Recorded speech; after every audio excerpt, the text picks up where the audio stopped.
Uma boa noite a todos. Que Deus esteja com você e com cada um de nós. Temos mais uma vez a alegria, o privilégio, a honra e a responsabilidade de compartilhar a palavra de vida, a palavra de fé, a palavra de esperança com você. E depois de tantas lutas por fora, temores por dentro, dificuldades na semana, situações de saúde, estamos aqui de pé para ministrar essa palavra, que ela possa alcançar e abençoar a sua vida, em nome de Jesus. Amém?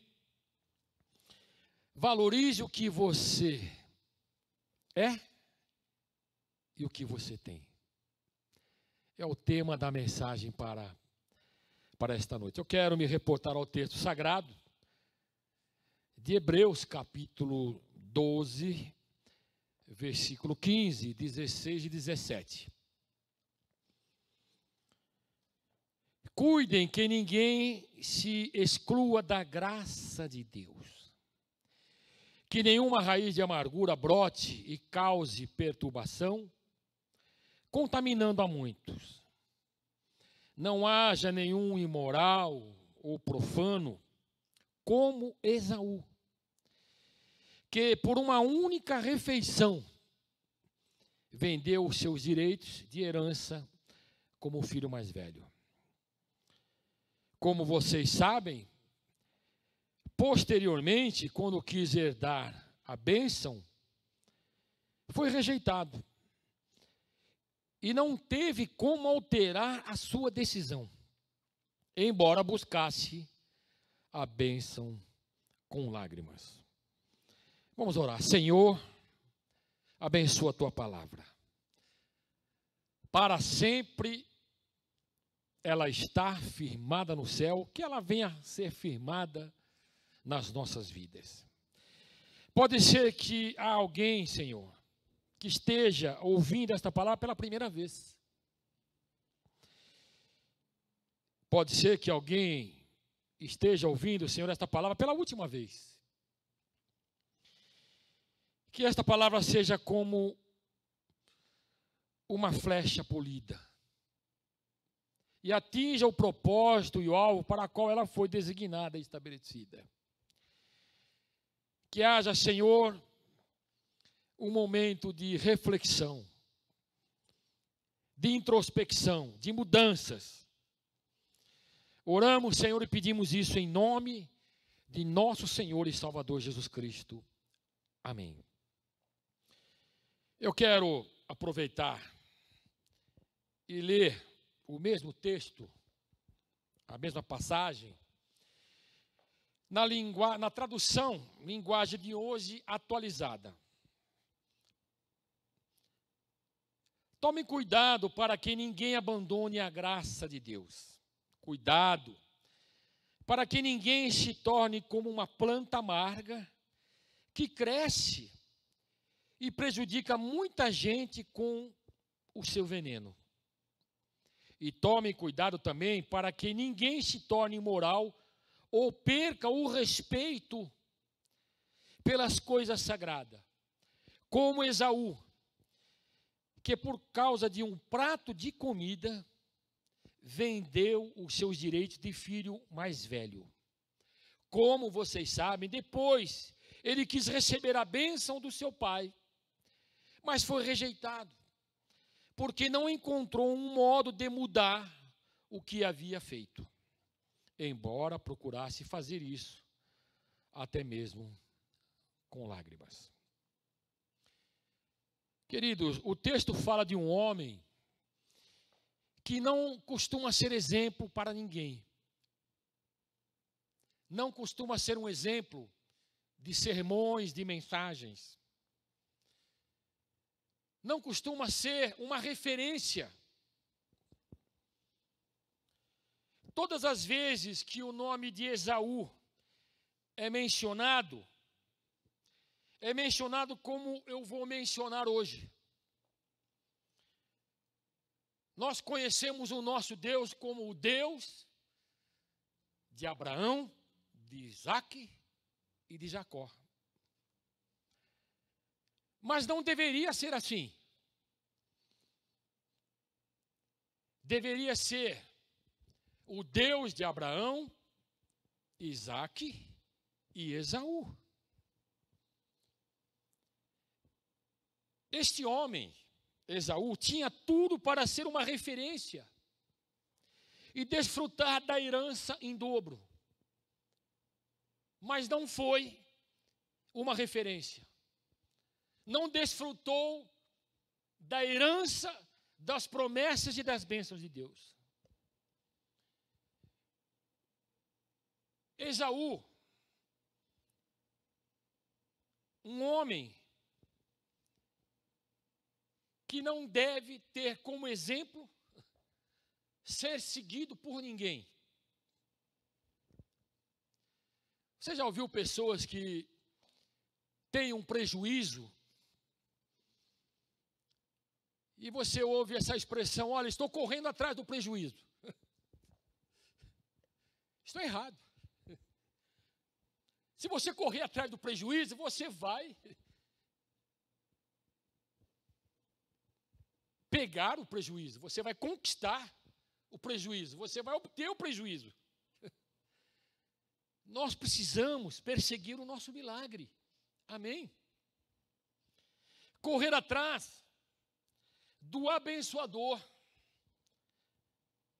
Quando nós corremos atrás do abençoador, nós vamos conquistar o milagre. Esse texto, como livro de Gênesis, capítulo 27, fala de um homem chorando. Chorando por não valorizar, melhor dizendo, o que era e o que tinha por direito. Em algumas culturas, homem não lhe é permitido chorar. Chorar é um sinal de fraqueza, é um sinal de vulnerabilidade. O texto diz que Esaú chorou, foi rejeitado. Como vocês sabem, nós lemos aqui posteriormente, quando quis herdar a bênção, foi rejeitado e não teve como alterar a sua decisão, embora buscasse a bênção com lágrimas. Quando ele chegou de uma caça, estava exausto, com fome, e vendeu o seu direito de filho mais novo, mais velho, para o filho mais novo de Isaque, Jacó. E sem pensar,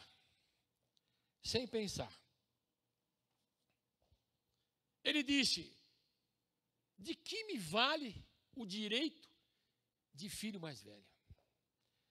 Eu estou aqui faminto.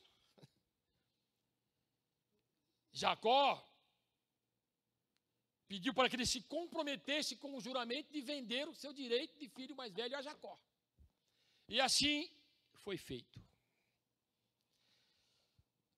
Deixa eu falar um pouquinho de choro aqui. Choro não é apenas uma mistura de água com sal. Não é uma composição de cloreto de sódio. Lágrimas é uma manifestação muito forte do que temos no interior, de um quebrantamento, do que estamos passando aqui dentro. Imagine você buscando um Deus de amor, misericordioso, perdoador, como Davi no Salmo 51. Há um Deus que não rejeita um coração e um espírito quebrantado e contrito. Geralmente, o choro quebranta e sensibiliza até os mais insensíveis e céticos. Esaú, este homem, chorou, mas as suas lágrimas não surtiram efeito. E foi rejeitado diante de Isaque, o seu pai. Isaque tinha como estima e predileto o filho mais velho, Esaú, porque gostava de apreciar as suas caças, a sua culinária. Rebeca, sua mãe, tinha como preferido e de autoestima Jacó, que cuidava dos rebanhos e vivia em tendas. O que aconteceu com Esaú? O seu choro, pelo que nós lemos aqui no texto sagrado, era sincero.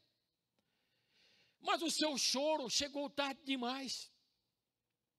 Nossa oração é para que você não chore tarde demais. Não viva rancoroso como viveu Esaú. Que você não chore pelos sonhos desfeitos. Que você não chore por uma bênção perdida. Por uma oportunidade que você não abraçou e nem valorizou. Esaú chorou porque fez escolhas erradas. Porque se precipitou. Como disse Salomão, o homem paciente dá prova de grande entendimento, mas o precipitado revela a insensatez. O que aconteceu aqui na vida de Esaú foi que ele colheu exatamente o que ele plantou. E isso deve servir de advertência e admoestação para todos nós. Paulo, falando aos Gálatas, não se deixe enganar. Paulo é claro, de Deus não se zomba, pois o que o homem semear, isso também colherá. Qual era o problema? Ou qual foi o problema de Esaú? Saul, segundo o texto, era profano, imoral. E o que é profano? Ele tinha esta marca, essa característica, este estigma de uma pessoa profana, de uma pessoa rancorosa. Sempre tinha motivo ou motivos para responsabilizar outras pessoas pelos seus erros, pelos seus traumas, pelos seus fracassos e vergonha. Você conhece pessoas assim? Sempre tinha um motivo para responsabilizar o seu irmão Jacó. A fome, naquele momento, a igreja, o pastor, o chefe, o patrão, as circunstâncias e até mesmo a pandemia. O que é uma pessoa profana? É aquilo que não valoriza o que é sagrado. Vocês se lembram de Belsazar, filho de Nabucodonosor, que resolveu fazer uma festa no palácio, chamou os nobres e serviu um banquete, e a festa começou, aquela culinária maravilhosa, os vinhos de primeira categoria. No meio da festa, mandou pegar os utensílios do templo, as taças de ouro, que Nabucodonosor havia trazido de Jerusalém, por ocasião do cativeiro do povo de Israel, e serviu vinho nas taças, nos utensílios do templo do Senhor, que era consagrado ao Senhor. Em outras palavras, ele profanou. E nós conhecemos o resultado. No auge da festa, dedos apareceram na parte mais clara do palácio e deixaram uma inscrição na parede. Os magos, os adivinhos, os feiticeiros, os astrólogos, ninguém pôde interpretar aquela inscrição. Até que chamaram Daniel, já idoso. Já idoso. Eu quero resumir.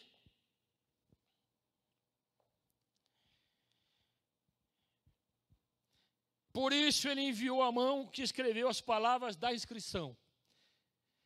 Esta inscrição que foi feita, Mene, Mene, Tekel, Parsim. E este é o significado destas palavras. Deus contou os seus dias do teu reinado e determinou o seu fim. Tekel, foste pesado na balança e achado em falta. Pérez, teu reino foi dividido e entregue aos médios e persas.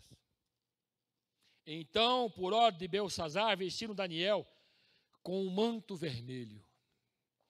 Puseram-lhe uma corrente de ouro no pescoço e o proclamaram o terceira importância no governo do reino. Naquela mesma noite, Belsassar, rei dos Babilônios, foi morto. E Dario o Medo apoderou-se do reino com a idade de 62 anos. Ninguém mexe e toca naquilo que pertence a Deus e sai ileso. Pode ter certeza disso.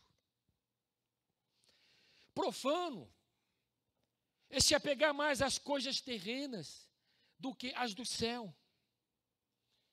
Veja o jovem rico que teve um encontro com Jesus. Ele estava fazendo as contas, o jovem rico, já adulto, e chegou à conclusão que não valia a pena trocar os bens que possuía do que ter a dignidade de ser um verdadeiro discípulo e um currículo exemplar na eternidade e no reino de Deus.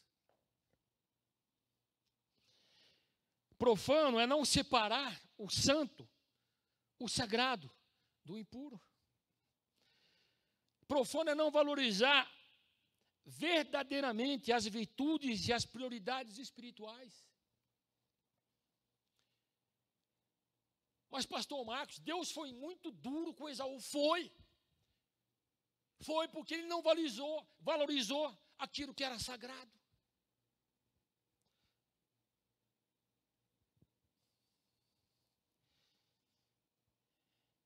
Profano é valorizar as coisas passageiras, atuais, temporárias e desprezar as eternas.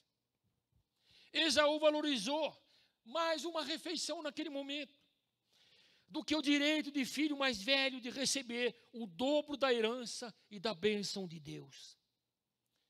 O próprio Moisés, lá em Hebreus capítulo 11, a partir do versículo 24, Moisés abriu mão dos privilégios palacianos, do conforto e da estabilidade no Egito, para ter uma vida dura no deserto e fazer a vontade de Deus.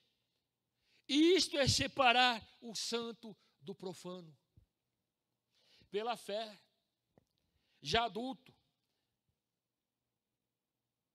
Moisés recusou-se ser chamado filho da filha de Faraó, preferindo ser maltratado com o povo de Deus a desfrutar os prazeres do pecado durante algum tempo. Por amor de Cristo, considerou a sua desonra riqueza maior do que todos os tesouros do Egito. E olha que o Egito tinha tesouro. Porque contemplava a sua recompensa. Pela fé, saiu do Egito, não temendo a ira do rei. E perseverou, porque via aquele que é invisível.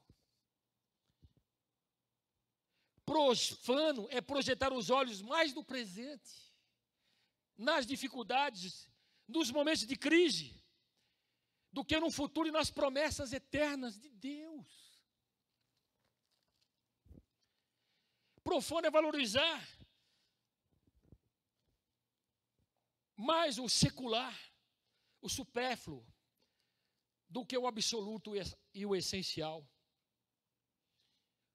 Profano é valorizar mais as amizades, o entretenimento do mundo, do que o reino de Deus e a sua igreja. Profano é exaltar mais as outras pessoas, do que os verdadeiros homens e as verdadeiras mulheres de Deus. É valorizar mais as amizades do que a comunhão com Deus e a sua igreja. Profano é desprezar aqueles que oram, que cuidam de você, que intercedem por você, que abençoam as suas vidas, com a sua vida e com a palavra de Deus.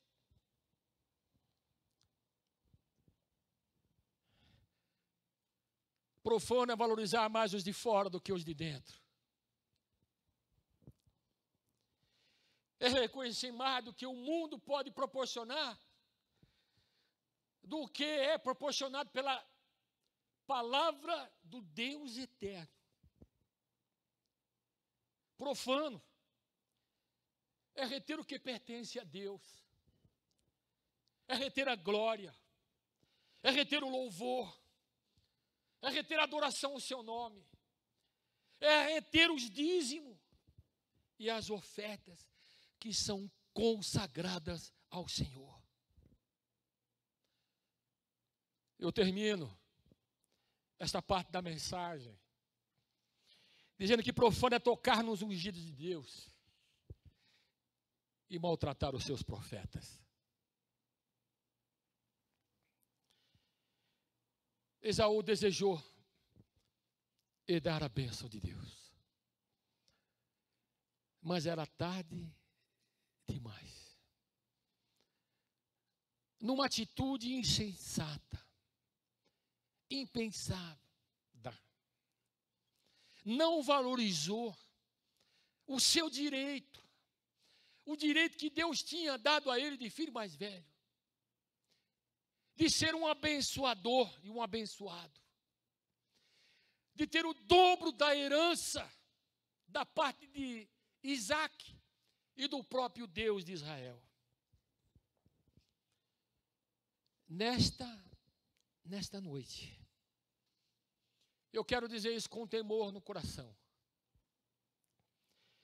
Deus está nos dando uma oportunidade de ajustarmos a nossa vida, de aliarmos a nossa vida à sua vontade. Deus está nos dando uma oportunidade para sairmos da rota que nos levará às privações, às limitações, às privações, para um tempo de bênçãos e das ricas e preciosas promessas de Deus.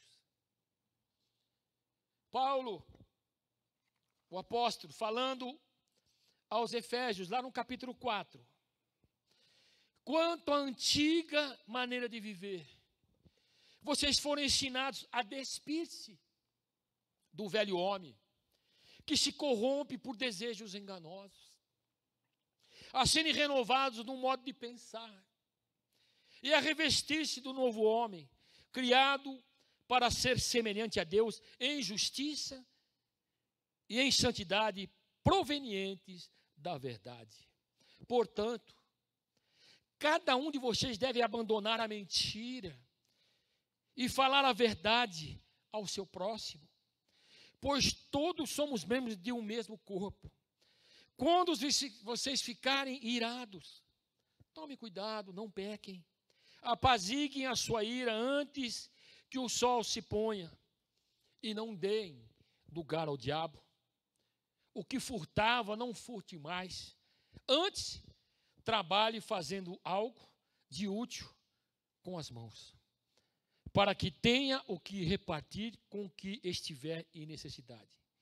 Nenhuma palavra torpe saia da boca de vocês, mas apenas a que for útil para edificar os outros, conforme a necessidade, para que conceda graça aos que a ouvem.